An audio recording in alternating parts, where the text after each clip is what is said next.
Allow me to reintroduce myself. My name is Ho, H to the O-V. I used to move snowflakes by Hello, fans of all ages. We are indeed the Beasts of the East.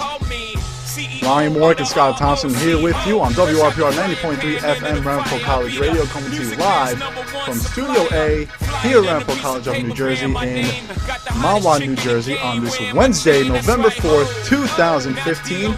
We got a very good show coming up for you at 6:15. We will have Greg T from Z100. Greg T, the frat boy. That should be a lot of fun. The frat boy. The frat boy. Greg T just ran the marathon on Sunday. He's probably still sore. Oh, absolutely. Absolutely. Yeah. I played softball the other day, Ryan, and I'm sore. This guy ran a marathon. He's probably in bed for the past 2 days. Yeah, I probably would not have left. He ran it in 4:49. Not bad. That's not bad at all. That's really not bad. 4:49.50. 4:49.50. That's not bad. You know, the woman that won in 2 hours and 24 minutes, I think. That's crazy. That is ridiculous. She's back-to-back champ. I think it's like more something in your body than it is actual training.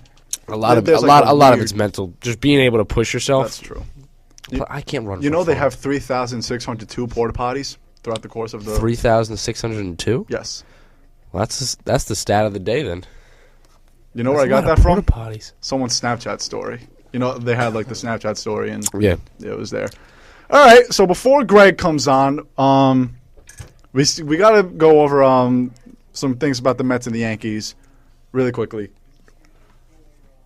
The Mets and the Yankees are in their offseason, and they got a lot of moves to make. They got a lot of things to discuss. And let's talk about the Mets first. Mets, obviously National League champs.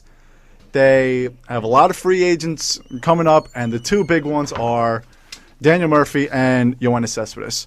And we were talking about it a little before on Monday when Matt from Blue Coat Radio called in. I think that they should pursue Cespedes, but not heavily, as crazy as that might sound, because in 4 years from now, who would you rather pay? Cespedes, who's going to be 34, and we were saying this the other day, like we hate to... You hate to joke about it, but it is a legitimate concern. All these guys who come up from Cuba might lie about their age. We saw it with Miguel Tejada, and that was a big story. So am I saying that Cespedes is really 33 years old? No, of course not. But Cespedes is 30 years old. He's turning 31 very soon. You don't want to pay a guy for 5, 6, 7 years and pay him $20 million. You don't want to pay the guy $20 million in his age 36 year. The Mets aren't going to do that. They've looked at so many teams who have done that, and they're not going to. They know their lesson. Who would you rather pay, Cespedes or Harvey DeGrom Syndergaard? Harvey DeGrom Syndergaard, absolutely. Look at what they are in the future. Harvey, 26 years old. DeGrom, 23. Mm-hmm. These guys are young guns. They have so many years left, and you'd rather pay them because, Ryan, I wrote in my article today, they are the future of Mets baseball, and you need to keep them there if you want to be able to make the postseason. It's a questionable future, but they are the future. Obviously, of the Mets. It is questionable. Pitchers, it's hard because you never know what could happen. Look at Masahiro Tanaka. Already had it. He had elbow issues, when he just came. So you never know what can happen with this guy. But the pitchers are what you need to go after, and Cespedes, we saw at the end. He's a streaky guy. You don't know what you can get at him. Yes, can he produce when he's hot? Absolutely, we saw that. But if it comes down to having to pay him or the pitchers, you obviously want your pitchers because that's what's going to win you games. And obviously Cespedes is going to be in NL MVP talks. But Cespedes, what we saw of him this year, that's not who he is. He's usually a 250, 260 hitter, going to hit 25 home runs at the most. This year, unbelievable season. Batted 300, 35-plus home runs. I think he had over 100 RBIs. But that's not who Yoenis Cespedes is. You can't be so brainwashed into a short stint. And that's what happened with Met fans with Daniel Murphy. Everyone was saying, re-sign Murphy, re-sign Murphy. And then look at what happened. He was getting booed off the field at the World Series because the guy can't feel the ground ball. Yeah. You can't be so brainwashed into thinking that a short stint is what this player really is, because that's not Cespedes. Murphy is not the home run hitter that we saw in the NLCS and at the end of the NLDS. I think that if they're going to pursue Cespedes, there's no problem with that. I think that they do need a power bat, because what have we been saying before this year for the last 5 or 6 years? They were one bat away, and they got that bat, and they made it to the World Series this year. Yeah. But they cannot overpay for Cespedes. And you know Cespedes is going to ask for a big contract, especially after this year. The Mets won't give it to him, A. And B, they have a lot of guys that they have to worry about paying. You hit the nail right on the head, Ryan. He's asking for at least 6 years. He wants Giancarlo Stanton, Albert Pujols sort of money. And that just can't happen. The Mets just can't do that because they have a lot more to worry about than just one guy. And again, the Mets aren't the Yankees. You can't just offer this guy 6 years, $200 million. They have to be very selective. Absolutely. And this year was good and bad at the same time, because we know that he can produce, and he knows that, obviously, and his agent thinks that he can get him out there. So, the Mets really have to look carefully at what they're doing and try not to have too many wide eyes in the room when talking about Cespedes' contract, because you can't throw away the money that you want to use for your pitchers. 201-825-1234 is the number. Call in with your thoughts. 201-825-1234. And if they re-sign Cespedes, what is his role? Because Cespedes can't play center field. He can't man the outfield. No. Lagares, he's going to get surgery with his elbow, and he might be out for an extended period of time. Michael Kadire, they're paying $13 million. The guy might not even play. So what's his role if he gets re-signed? He's either going to have to play left or right field. If Lagares is getting surgery, Ryan, you're going to see him in center field if he is on the Mets in 2016. Because who else are you going to put up there? Curtis Granderson? No. Curtis Granderson doesn't have the arm he used to, if he even had one at all. I mean, we saw that, can he get the ball from the warning track to the infield? Barely. But you need a guy in center field like Lagares who can range and also have that arm. So Cespedes is obviously the clear favorite for that if he's back with the Mets. But when Lagares comes back, you can see him in left field again. But you know what? You need, if you're going to give this guy this much money and you're going to have at least a 6-year deal like he wants, you got to make sure that this guy can produce. And they're going to look at everything. They're going to background check everything to make sure, because what we saw in the postseason from Cespedes and a little bit at the end of the regular season was not the Yoenis Cespedes that we saw that got traded to the Mets during the All-Star break. Looking at the free agent list, you have Upton, who they're probably not, they'll pursue him. They'll pursue Cespedes. Which Upton? Melvin or Justin? Justin, okay. They'll pursue Fowler. Alex Rios is a free agent. Denard Span is a free agent. Hayward's a free agent. Rasmus is a free agent. I think the one guy that they should go after, though, is Chris Young. I think he's going to go back to the Yankees out of Capuano, Drew, and basically all the free agents for the Yankees. Chris Young probably is the most likely to go back to the Yankees, but I think the Mets should seriously consider getting Chris Young had a rebirth when he went to the Yankees. Yep. Left the Mets awful, god-awful with the Mets. Came to the Yankees, had a little bit of a rebirth, switched his swing a little bit, not a lot of hitching in there, and he's a lefty killer, this guy. And that's why the Yankees, I think, are going to go hard after him, too, because he did well for them this year.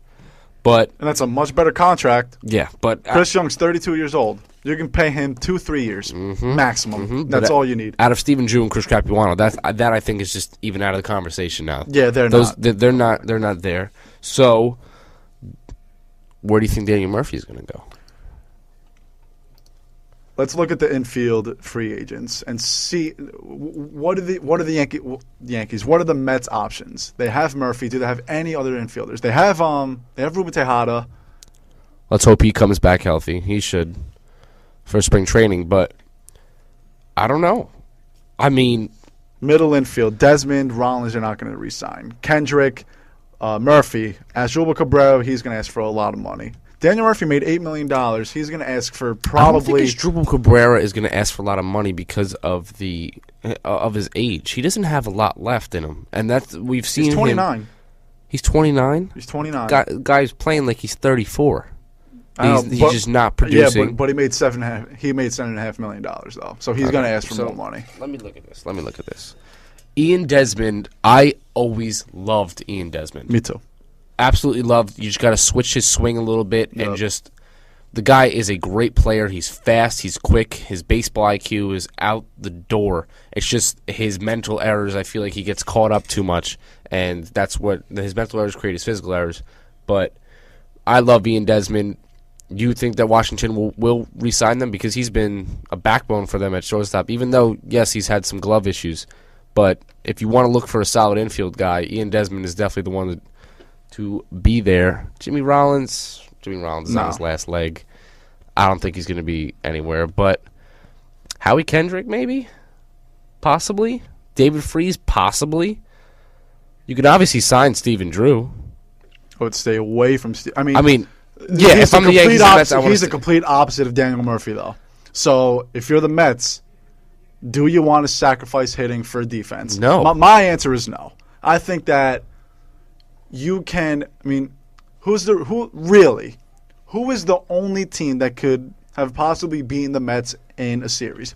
It was the Royals. You don't face a team like that every so often. No. And I think the Mets can't go into this offseason saying we have to beat the Royals.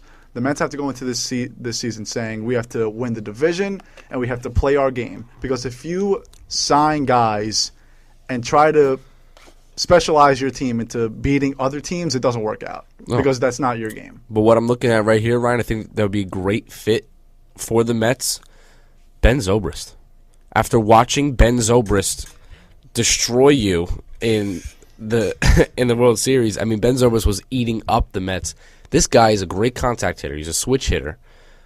He was always a Yankee killer on the Raves, so that's why I never really liked Ben Zobrist. Until now, actually looking at this guy play, he could be a good fit at second base, and you have Ruben Tejada, who should be coming back for spring training at shortstop. That's a good bat in your lineup. You can even use him as a leadoff.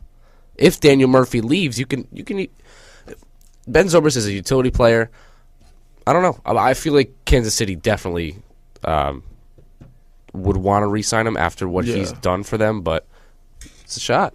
I think he would fit well. The team need is a middle infielder. They should focus on that more than they should focus on guys like Cespedes and Upton and anything like that, because they do have a quality outfield. They have Granderson. They have Lagares. Kadire, right now, he hasn't panned out. He has not lived up to the contract. But you know what? They'll sign it. They can sign it. They can do away with getting an outfielder like Chris Young, like who else did we just read a Chris bunch Young, of people off the list. Justin Upton. Yeah, you don't need those people. There are a lot more options for the outfield. The infield, the options are very limited. Yeah, and I think they're more likely to re-sign Murphy than they are Cespedes, because Murphy will ask for less money, because Cespedes is going to ask for $20 million a year. Murphy's not asking for that, and he might have if he kept it up in the World Series. But you know what? He stunk in the World Series. He made key errors. You know, his error in Game 4 was ranked the 6th most costly error in World Series history. Really? Well, that ultimately decided that game. So yeah. But you know what? I can see Ian Desmond moving to short. If you sign Ian Desmond, you move him to short, and you move Ruben Tejada to second base. Yeah. That's a good bat in your lineup, and I don't think it'll be that costly. Guy's young. And you have Flores, so I mean... Yeah. We got Brandon in the studio. Brandon. No, you were talking about middle infielders, and, like, Howie Kendrick, I was looking at his, like, before the Mets-Dodgers series, I was, like, wondering, like, are the Dodgers bats actually dangerous enough to beat the Mets pitchers? And Howie Kendrick batted .300 this year. Yeah. That's a second baseman that... Howie Kendrick always hits for average. He can field better than Murphy, and he hits a better average. You might have to pay him a little more, but if you pay him a little more, and honestly, for the Mets, you have to get Cespedes back. This is the you thing, really though. don't think you have to get Cespedes back? I don't think you have to get Cespedes back because he's not the player that he was this year. But he bats 250, 260. Yes, I agree. But having the bat in his lineup, that's a scary. No matter what you think, that having his name. Murphy said, They asked him why are you doing so well. He said, I should thank Yoenis Cespedes for giving such good pitches to hit. He protects people in the lineup.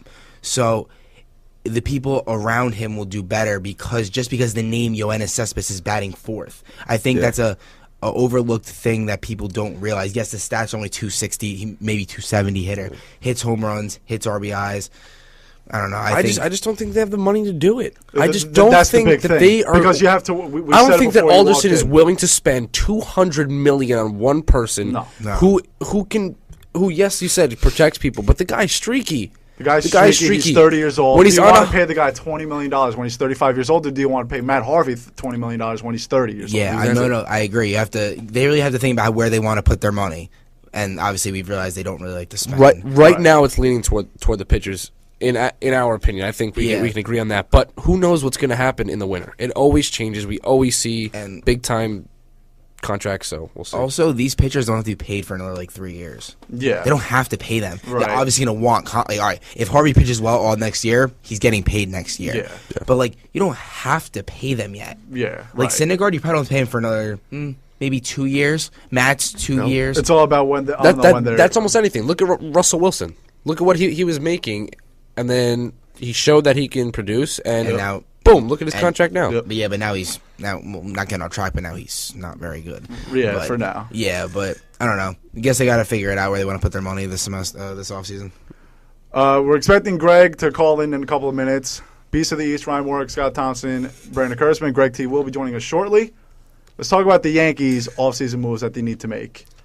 The hitting is obviously a question. They got a new hitting coach. The pitching, a lot of people say that they need another starter. Hey, Ryan, do you remember the list you made the other day? Ryan, the other day, made a 2021 Yankees lineup, which is basically like a fantasy team. But one guy that was on there, and I saw the update this morning, was Zach Greinke. And Zach Greinke opted out of a 3-year, $71 million contract with the Dodgers. Oh, because he can get more money. How crazy is that? And guess who can give more money, Ryan? I know. But who knows? Who knows? I'm just kidding. Who knows? But aren't the Yankees? I kind of heard they're trying to go in this new direction. I'll believe it when I see it. Yeah, exactly. I'll believe it when I see it. But if they do start to go in this new direction, I don't really think they need another pitcher. Tanaka, Severino, Pineda's on and off. Nova's on and off. They don't need another pitcher. They don't need another starter. No. So I don't think that should be their main concern. A bat. They need a bat. They have to At what position? At what position? I don't think it even matters. No. But you're saying, second base. So second base. Second base is the start, and they got to focus on a second baseman. I love Howie Kendrick with the Yankees because you need a guy that's on base. Obviously, we know the Yankees can hit a home run, but a guy that's on base constantly from walks and hits and however else, Howie Kendrick knows how to get on base. Yep. But you got to think Ellsbury and Gardner are not going to play as badly as they did down the stretch. Very true. I would hope not. And that's Gardner might play badly down the stretch because he's like a career 230 hitter in the second half. He's not in the second half. Okay. Ellsbury's not a bad player. No, he's Was not. it a bad contract? Yeah, but he's not a bad player. Brett Gardner is not a bad player. Back-to-back years, he's posted home runs in the teens. Will the Yankees think about getting rid of Mark Teixeira with the emergence of Greg Bird? If he didn't have a no-trade clause, they would have traded him. They would have traded him already. So you don't think they just get rid? They just don't. They don't release him. It's almost physically impossible because Mark Teixeira said that he won't accept a trade anywhere. What about Ben? No, you can just release them. You probably owe him a bunch of money. You don't release a guy with that kind of contract. They wouldn't do that. What about Ben? It makes sense. But then what do you do with Greg Bird then? Because A-Rod's coming back and playing. He's a backup. You're really going to put someone that he played? You have to. Oh, it's unbelievable. Okay, this thing though. Unless if Teixeira stinks. Yeah. Then you have to put in Greg Is Bird. Beltran coming back? Yes. Yeah. Okay. So hopefully Aaron Judge can come up at least at some time this year. Aaron Judge. Because they said I think Aaron Judge will be on the opening day roster. But if Beltran isn't there, you expect Aaron Judge to start right field? If Beltran isn't If Beltran is not there, Aaron Judge is there right. As soon as Beltran's gone, Aaron Judge. So this is what I'm saying. So if you have Aaron Judge coming up, guy's also a big bat. Yeah. You need someone to get on base. I think it's either Howie Kendrick or you can even look at Ben Zobrist there. Because the Kansas City Royals have to sign back Salvador Perez. They have to sign Alex Gordon, who both had big postseasons, so these guys are good. Ben Zobrist made how much this year? Like He made almost $3 million, maybe. Probably. Okay, the Yankees can offer him a solid contract, and instead of having the Yankee killer on another team, might as well. Ben Zobrist made 2.8. Might as well bring him over. Why not? Short porch. The guy's a switch hitter, but I mean, they're both short porches, so really, again, another switch hitter in the Yankee lineup. I think it'd be a pretty good fit. Yeah, I want to go back to Teixeira, though, because I said when the season ended, I said their main priority should be Mark Teixeira being traded. But the thing is he can't, and he's not going to accept a no-trade clause anyway. He's on the record. He won't accept a trade anywhere. And it stinks because Greg Bird is awesome. But that's what you have to deal with. That's why the Yankees are practically done with all these long-term contracts, because you're seeing what's happening with Ellsbury. You see you're seeing it right now with CC Sabathia, and even right now with Teixeira being hurt constantly. A-Rod, the guy's going to be 41 coming up this season, so you don't know with him. And he's probably not going to hit 35 home runs again this year. I mean, no. This year honestly, was he could. Really, this guy, we thought before he was a steroid allegation, we were saying this guy could be the best hitter to ever live. As long as, so you never know he's going to do a 41. I think the Yankees are in a really, weird place right now. I don't know, weird isn't the word, but, all right, you got Teixeira first. Yeah. Greg Bird is his backup. Greg Bird should Greg Bird should start on half the MLB teams. Yeah. Then you're looking at, you said Beltran.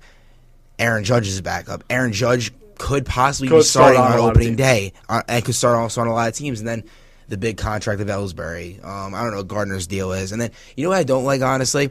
They gave Headley a bit, not a long-term deal. Headley, I thought that was a good signing. No, it was a good deal. The 4-year, $56 million, whatever. It was somewhere around that realm.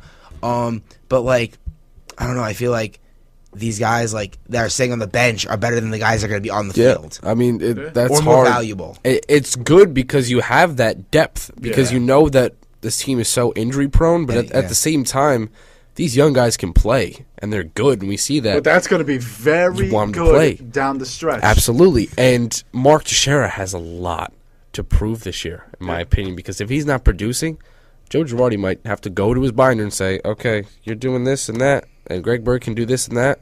See ya. Sit down. Mark Teixeira is going to play 100. Even if he's healthy, Teixeira is going to play 120, 130 games because Greg Bird is going to play a lot. You really think Mark Teixeira has something to prove? Wait, not because of the injuries, because of you were looking at his numbers before he got injured. People were, I mean, the average wasn't there, but the home run RBI wise, they were saying MVP.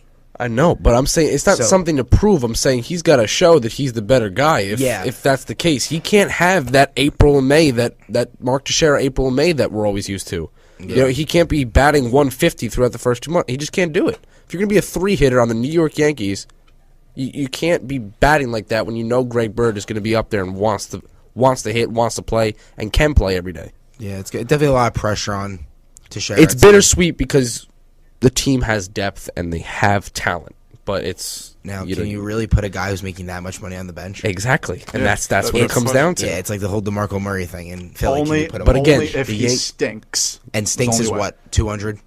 No, not driving in runs. Whatever he did in 2014, basically. Yeah, because that was it's the Yankee way though. You spend that much money. With a whole offseason speculation. Exactly. They can afford it, so do you benchmark for sure? No. But all right, rotation, though. Tanaka, always a question mark. Pineda, question mark. CC, question mark.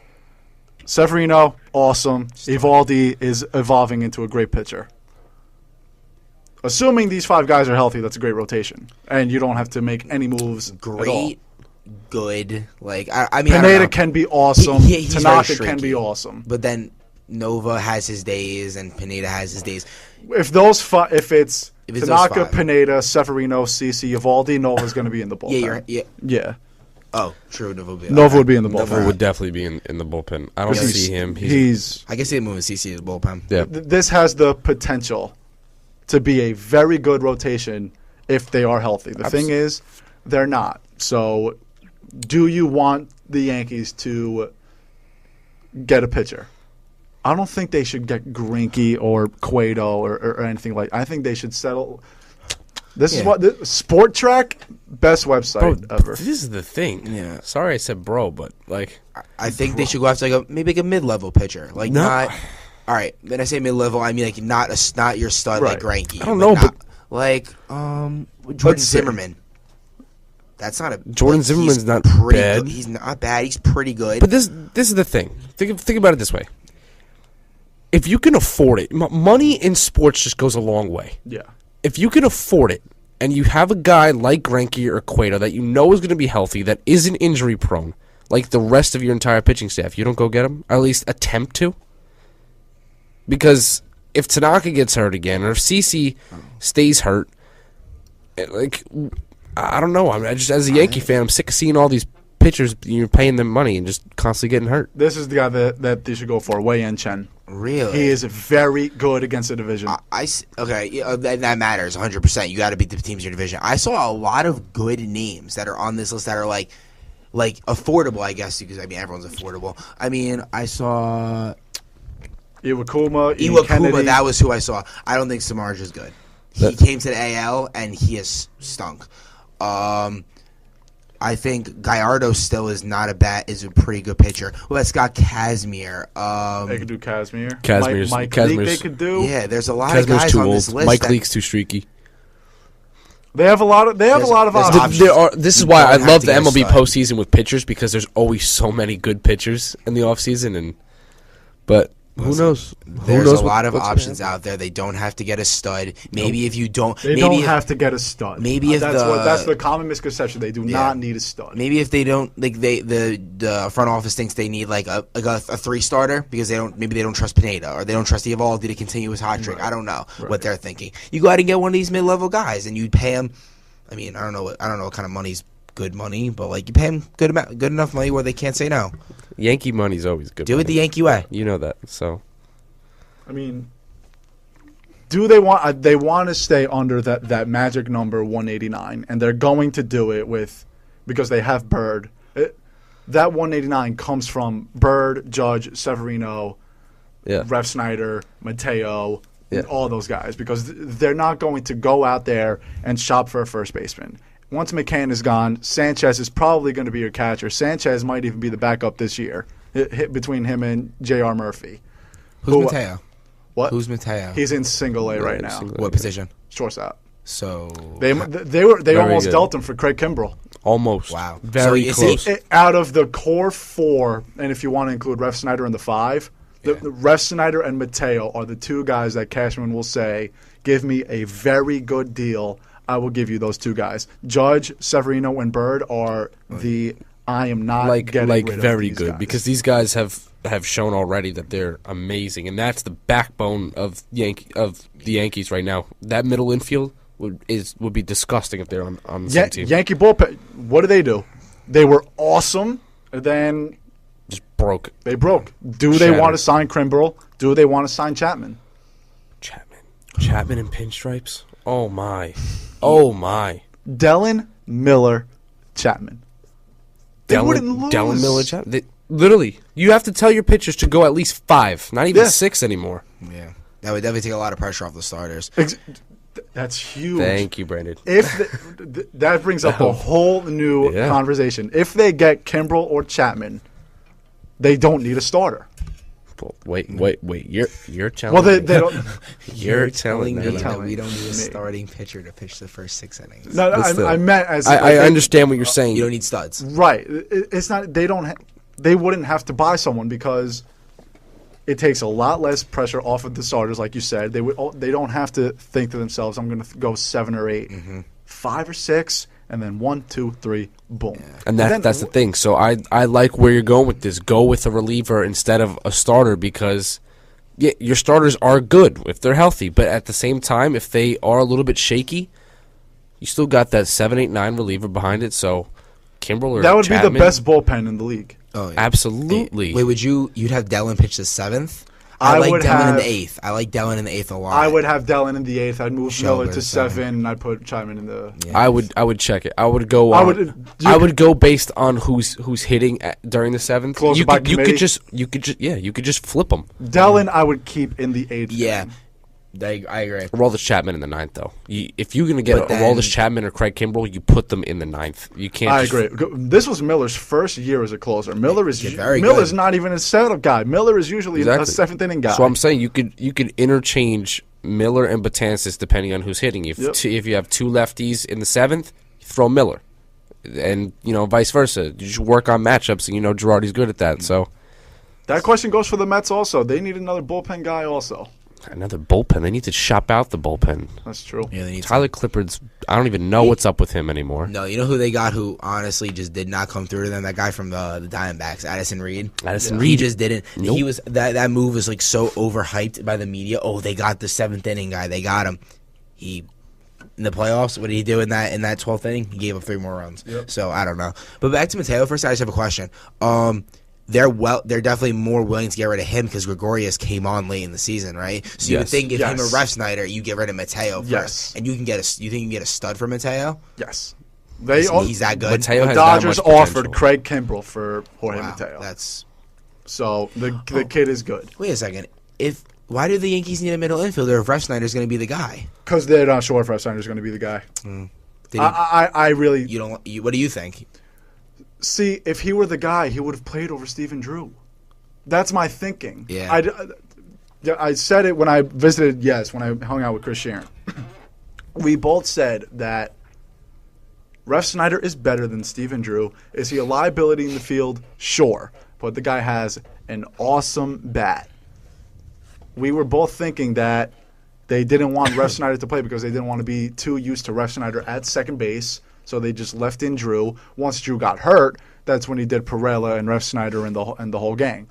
The Yankees have 17 second basemen. They have to settle on one guy. Is it going to be Refsnyder? I hope so. I don't think it will be, but You don't think it will be? You just think they're going to go out and get somebody else? I think so. I mean, I think that's if you want to keep that cap, if they want that magic number of 189, you put leave Refsnyder at second. You let Drew go, and you see what Brian Cashman. If you're really going to stand up behind your young guys and your farm system instead of shopping them away like we have seen in the offseason, he stuck with them this trade deadline.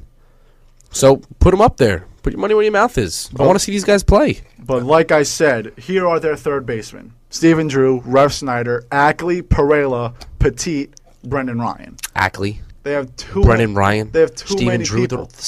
Drew is gone, but they have too many people. Why is Brendan Ryan still on the team? I have no idea. Why is Dustin Ackley? How many years did he sign for? 1? No, he got he was in the trade. I kind of like Ackley off the bench though.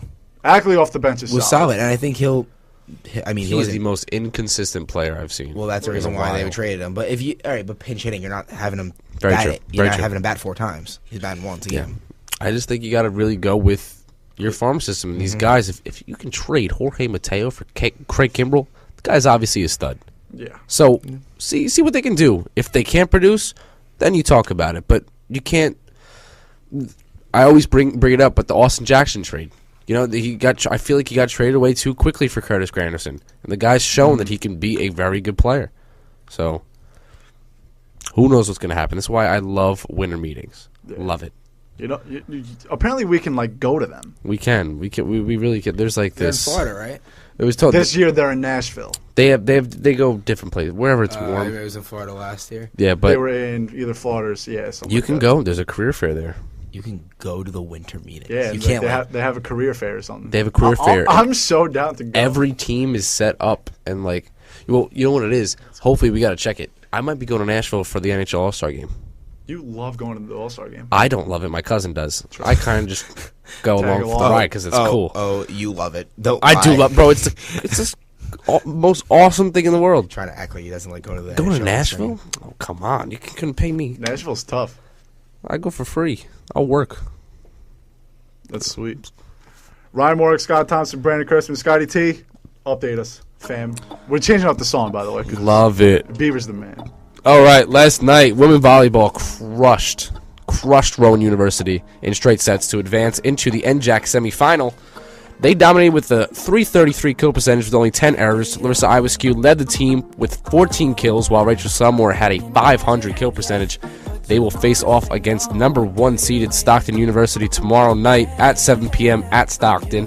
So let's root on the women volleyball team to hopefully keep on going in the NJAC. Men's basketball is underway tonight as they will have their first preseason game against Dominican College in the Bradley Center at 7:15. Are you ready? Have our first top free agent, as we were talking about. Zach Greinke opted out of his 3-year, $71 million contract with the Dodgers and is now on the market, so let's see where he goes when the winter meetings commence. Knicks and Nets both play tonight. Knicks against the Cavs, Nets against the Hawks, and the Rangers last night beat the Capitals 5-2, while the Devils lost to the Islanders 2-1. That's all the updates we got. We're in between seasons. A little bit boring, but basketball's about to come back on, and we can't wait for that. We have a little segment coming up. So Mondays, baby. Captain Mondays, baby. Let's make that big announcement. Captain Mondays, starting next Monday, we'll have the team captains for the basketball team, Jimbo Long and Tom Bonicum. They'll be here every Monday to talk to us about the team. Hopefully we can get Coach McBreen on here, too. He's very willing to do stuff, by the way. He's a really cool guy, except on the court he scares me. But you know who he looks like? Paul Heyman from WWE. He told Connor and Steve. Oh wait. He told Connor and Steve when they were on their official visit that his doctor told him they had to stop screaming so much on the court because he had a heart attack if he didn't stop. Yeah. Urban Meyer. Yeah, same thing, but that's your updates. You're listening to BC East on WRPR 90.3 FM. Ryan Mork, Scott Thompson. We're with Brandon Kurtzman today as well. Be back after these important messages. You're listening to WRPR Mawa. Now that's a face for radio. It's perfect. It's unbelievable. It's a miracle. It's a TV dinner. It's WRPR, Mawa Ramapo Radio. It could change the world.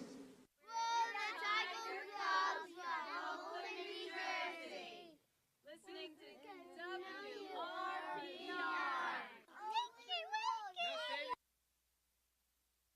WRPR. Hey, parents of children with asthma, here's another hit from the Breathe Easies. Don't smoke in the house. Don't smoke in the house. Don't smoke around the kids in the house. Don't smoke in the car. Don't smoke in the house. Don't break my heart with your secondhand smoke in the kids and get trigger asthma.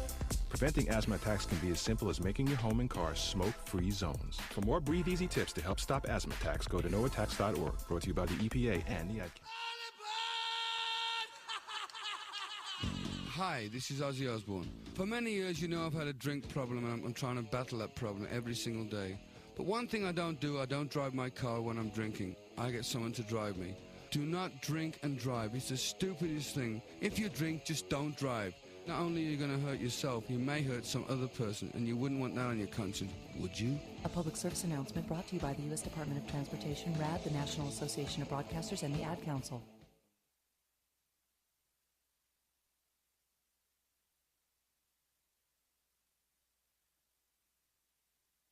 Allow me to reintroduce myself. My name is Ho. H to the. I'm a champion. Real-life Shaq's mechanism. Hi, Shaquille O'Neal for Rad. This is not your normal PSA. Don't be stupid. Don't drink and drive. If you're gonna go out and have a good time, it's fine. But designate a driver to drive home. Let's stop the madness. Don't drink and drive. A public service announcement brought to you by the U.S. Department of Transportation, RAD, the National Association of Broadcasters, and the Ad Council.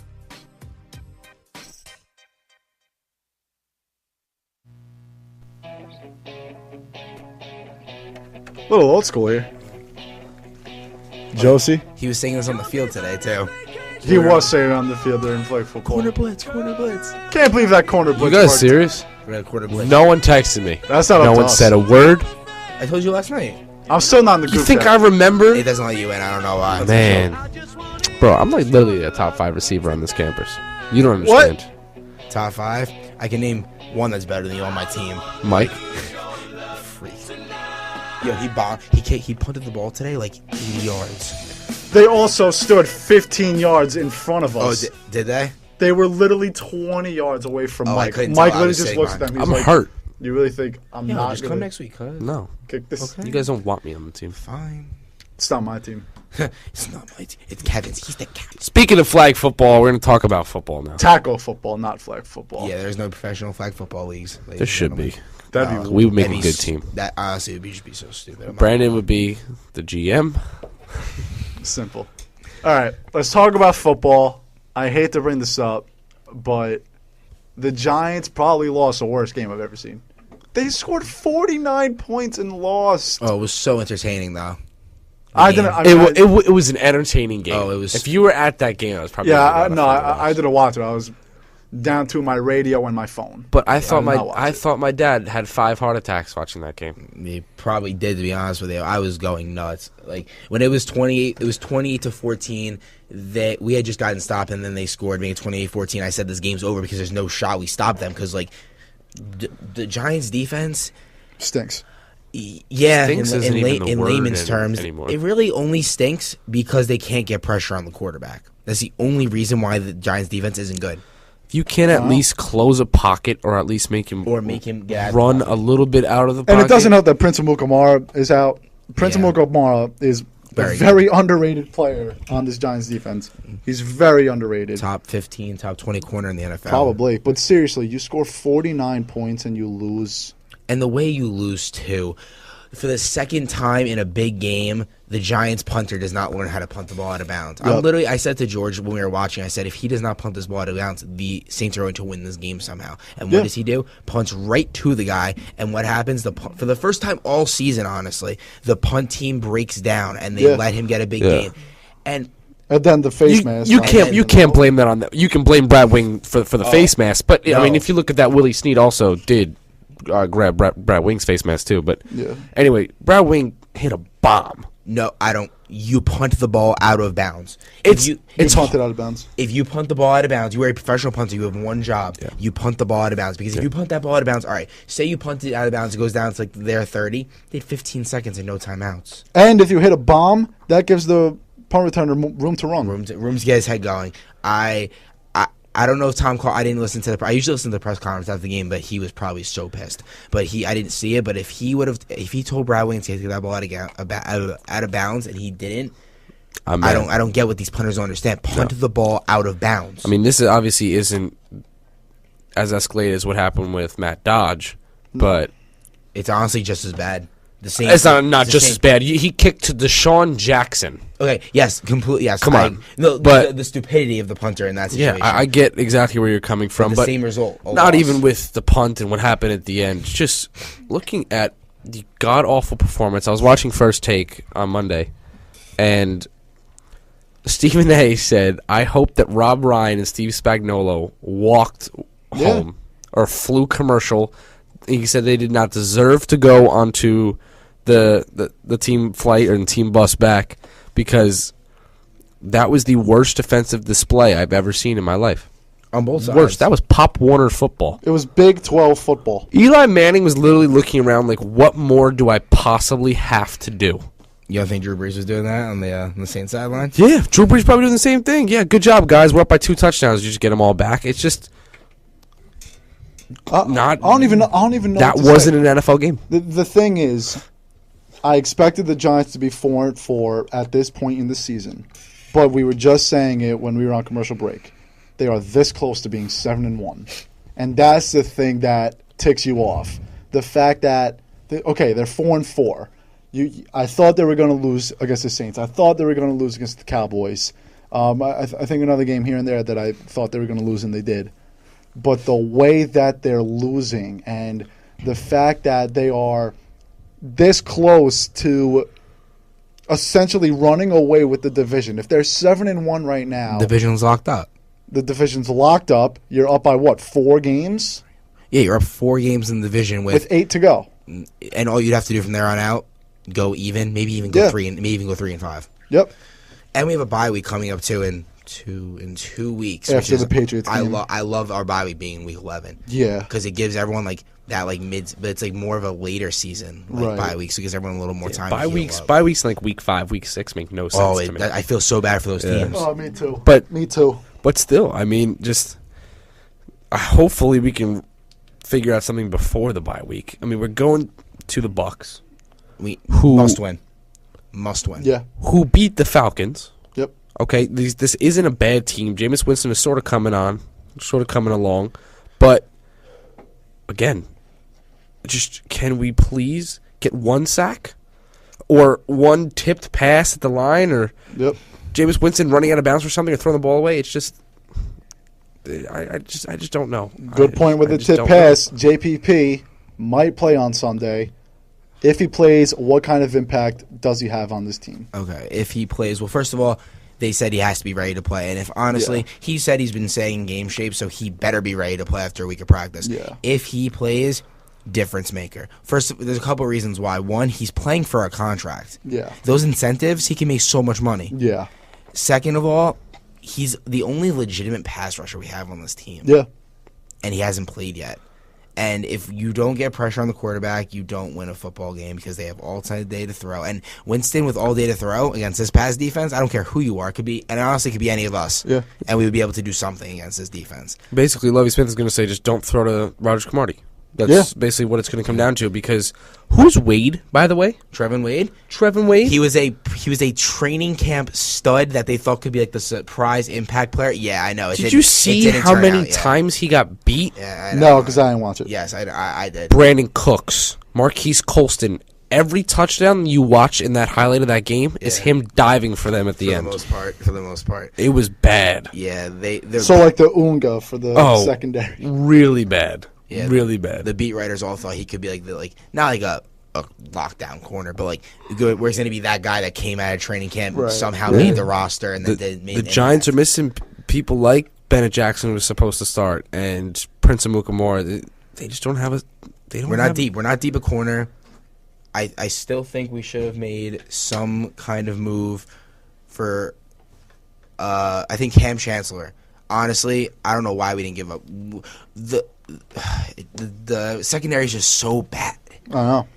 And now if they want him, they're going to have to spend money. Oh, no, with the it's trade over. deadline. No, they're not getting them. The trade deadline passed. Yeah, I know. I'm saying because it passed, you have to pay now. Yeah, they're not taking anyone. There's no one else out there to get, and I don't know. This defense really is going to have to do something different. Steve Spags, just do something different. I mean, look, the thing with Spags is that he doesn't have players. Exactly. We talk about how Joe Girardi, we commend him for what he did with this team because they had nobody. Steve Spagnuolo has no one to deal with. Yep. You have no linebacker. Like we had Antonio Pierce, who was the defensive captain. You need a definitive linebacker. Yeah. You don't have that. That was the last linebacker we actually had that could legitimately manage defense. Devon Kennard can be that guy, but he's just non-existent. Yep. Now, him and Hankins have been honestly the only two, and DRC have been the only three, highlights of the defense, I guess, with their play. Because Hankins is still a top defensive tackle. He's going to ask for big money. I'm a little bit afraid that we don't re-sign him in a few years. I just feel bad because I was watching the game with my dad. It's like the first Giants game I watched, and he goes, I thought the man was going to cry. He goes, I grew up with Lawrence Taylor and Michael Strahan, and he's like, we're 4 years removed. We're 4 years removed from the Giants' defense essentially winning the Giants' Super Bowl. Them, and Eli. Was it really that long ago? He goes, this isn't Giants football. No. He's like, this isn't. He goes, I'm not blaming Eli, just the defense. I grew up on Giants winning games from defense, and there's just nothing there. Not anymore. But the game versus the Bucs this Sunday, without a doubt, a must-win. Yeah, let's preview that a little bit. I don't know who the Eagles are playing. Eagles playing the Cowboys. The Cowboys. You're almost rooting for the Cowboys. Yeah. You're rooting for whoever's in last, so the Cowboys. Yeah, you're rooting for the Cowboys because you don't want the Eagles to... No, because you know what? No, we don't want the Eagles... Because we can't have the Eagles win because if they win, they're 4-4. No, I'm a Giants fan. I hope it ends in a tie. Yeah, hey, that too. Best case scenario. Yeah, best case scenario would be a tie. No, the Giants have to win this game. I don't care. It's what is it? It's week 9. Yeah, it's a must win week 9. It's a must win the rest of the season. You have to win before you play the Patriots too. You can. You cannot go. They're losing against the Patriots. They're losing. They're going to get absolutely. We can't go into New England at home. We can't go into the New England game 4-5 because they're going 4-6. My aunt the other day goes, I might get tickets to the Patriots game. I'm like, I don't want to go. No. She's like, why not? I'm like, I just don't want to see what happens. Because Tom Brady might throw for 450 yards. And I have a dentist. That's an understatement. I have a dentist appointment. I can't go. Yeah, right. All right. So, quick preview for Sunday against the Bucks. They're throwing to Odell a lot more, which is what they need to do. Which is what we wanted to see. Yeah, 3 touchdowns, 130 yards last week. Great job. Picking apart defense, and this time, what happens when you throw to Odell Beckham to start the game? You see what happens? Ruben Randle and Dwayne Harris get open. Then you can start throwing to those guys. I mean, who didn't have a good game? Who didn't? Exactly. I mean, you can't really look at this game like that, but still, they threw to Odell first, and then picked apart the other players next. So Ruben Randle on the injury report again this week with a hamstring. Yeah. It's the same thing every week. He was on the injury report last week. He's obviously going to play with the hamstring.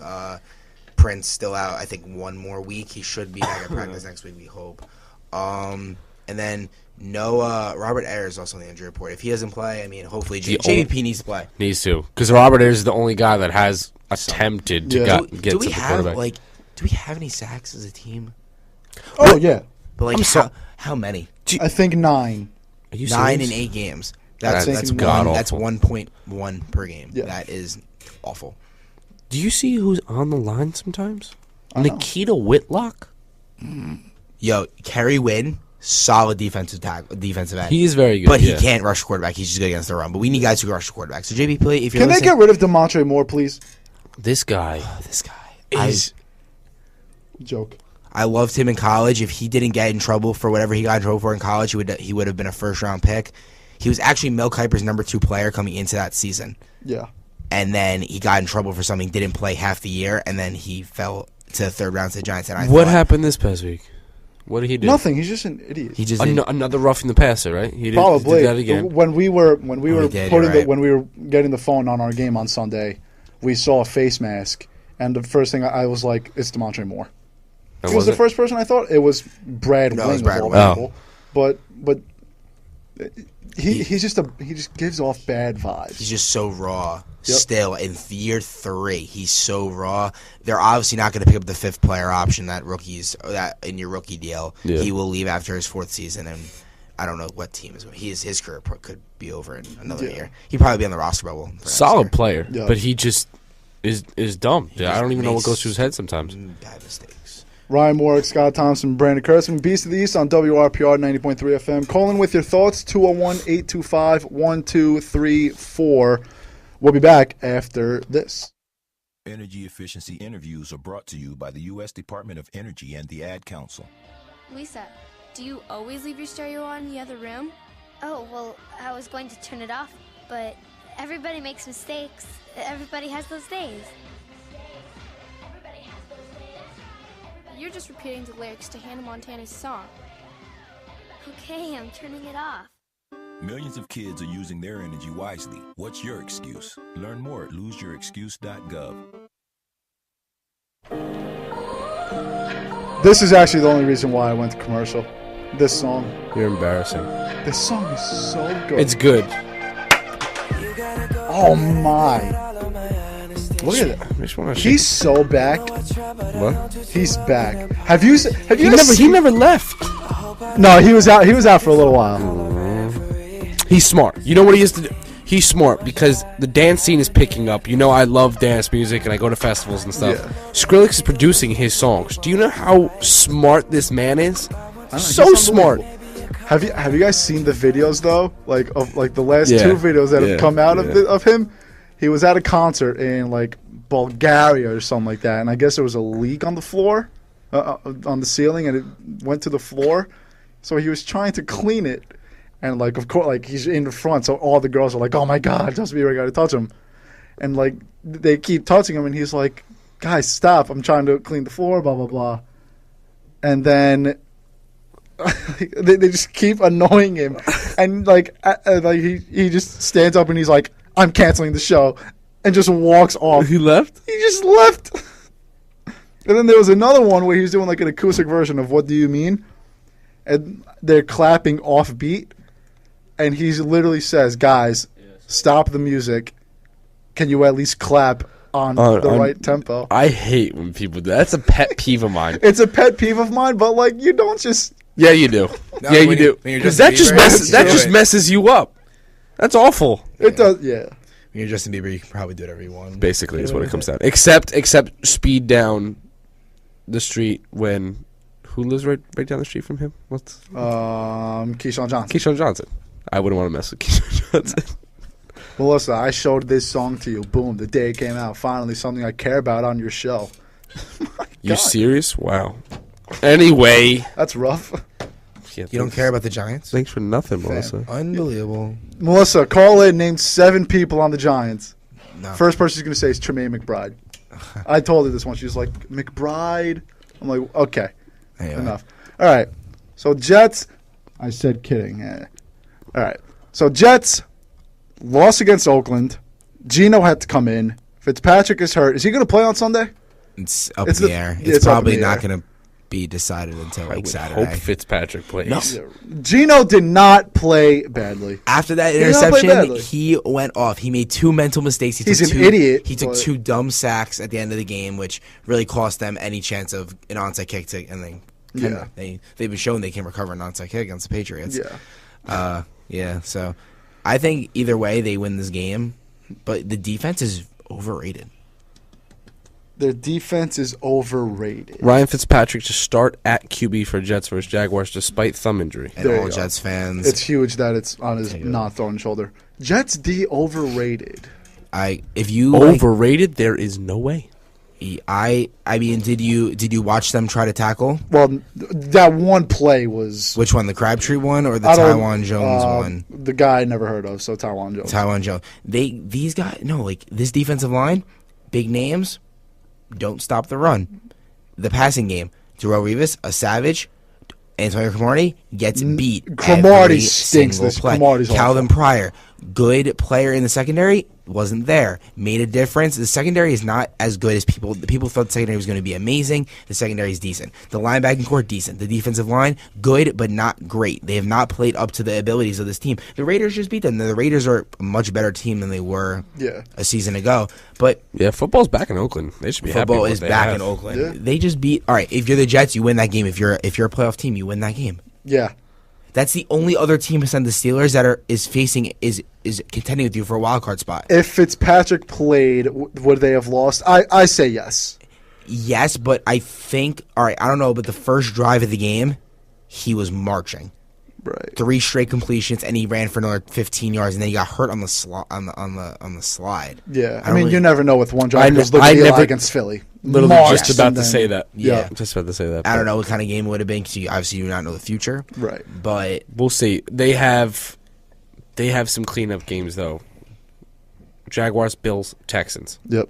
Those are the next 3 games. You need to win all 3 of those games. I think they have, especially because they lost against. And then you play the Dolphins after that. Yeah, I mean, if they won this weekend, you could afford the loss against the Bills. Actually, you really couldn't because the Bills have not been playing exceptionally well. Their defense has not lived up to the billing. Right, like you said, if you're a playoff team, though, you got to win that game. You got to win that game. But their schedule is so easy. Jaguars, Bills, Texans, Dolphins, Giants, Titans. All right, they could win. They're going to be favored in all of those games, except the Cowboys and the Patriots. The Cowboys will be healthy. The Cowboys week 15. Oh, okay then. Yeah. The Jaguars though, football is back in Jacksonville. They don't win games, but they are competitive in every single game because of Blake Bortles. Blake Bortles is playing very well, and their receiving core is so good. Allen Robinson, Allen Hurns, T.J. Yeldon's unbelievable this year. Very good. Julius Thomas. People forget this guy. All right. TJ said this to me. If you are a mismatch on one team to a defense, you are a mismatch on any team to a defense. They just don't use him properly. Right. Use the guy properly. When you're in the red zone, throw him the ball. Jacksonville has very good players. This is a trap game for the Jets, especially after coming. This is 2 big losses for them. 2 games where they could have won, arguably should have won, and they couldn't do it. And we said it last week or 2 weeks ago. They could have been 7-3. Through 10 games. Now, you're looking at 6-4, 5-5 maybe. If you lose this week, and you have the Bills, who knows, because the Jets have not been playing very well. This team went from being 7-3 to it's probably not going to happen, but wouldn't be too shocked if this Jets team went 4-6 through their 10 games. No, I don't see it happening. Neither do I. I don't see it happening because it's just the schedule is just too easy, in my opinion. divisional games on a Thursday night on a short week, that can go either way. And this Jacksonville team, they can play. The Jets cannot take them lightly. If they look over this game and look towards the Bills next week, they will lose. Yeah. I don't care. The Jaguars have been bad at finishing games this year because you saw what happened in London. They almost blew that game with a 27-point lead. Yeah. The Jets need to come out and stomp on the Jaguars' throats early because honestly, you cannot lose this game because you will be 4-4. Yeah. Why does England love the Jaguars so much? They're trying to get England is trying to get Jacksonville would be like the team that moves to London if there were going to be. I thought that was a really bad idea. Oh, it's the worst idea. It's really not though, because when you look at the traveling, England is only about 3,500 miles from New York. Think about the flight from New York to California. Yes, about 3,000 miles. I agree. Do I still think it's a bad idea? Yes, but it's really not as bad as I originally thought. How will that team ever get good if who in their right mind is going to want to sign with the London Jaguars or whatever they call them? I can completely understand what they're doing. They made games. Expand the game, obviously. They made how many games, I believe? 6 or something? This year it's 3. Next year, I think it's 6. Throughout, like, 2018, they have 6 games. The deal they signed, the Jaguars are playing every year in London. Yeah, and because they're trying to get the Jaguars to move to London. If the Jaguars move to London, that will doom the franchise for however long they're in London. Because no one's going to want to play there. First of all, if you're a rookie, you think Blake Bortles going to want to move his family to London? No. Stay in Oviedo, baby. Stay in Oviedo. Hometown boy. They will not. No free agents they'll leave. They will not sign an extension after their rookie deals, and they will leave and go to another team. That franchise will never get good. That's the worst thing that can happen to the NFL. All right, real quick, predictions for the Giants and Jets. I say Giants win. I say Jets win. I think the Jets win by, I'm going to guess, double digits. Giants, are they going to win? Well, I can honestly see this being like a 23-20 game. Giants. Jets or Giants? Giants. Me too. I'm going to go Giants 31-28, and I'm going to go Jets 35-21. 35 Jets. I think Fitzpatrick can sling. Yeah. And I'm not going to go with predictions, but I just know that both of them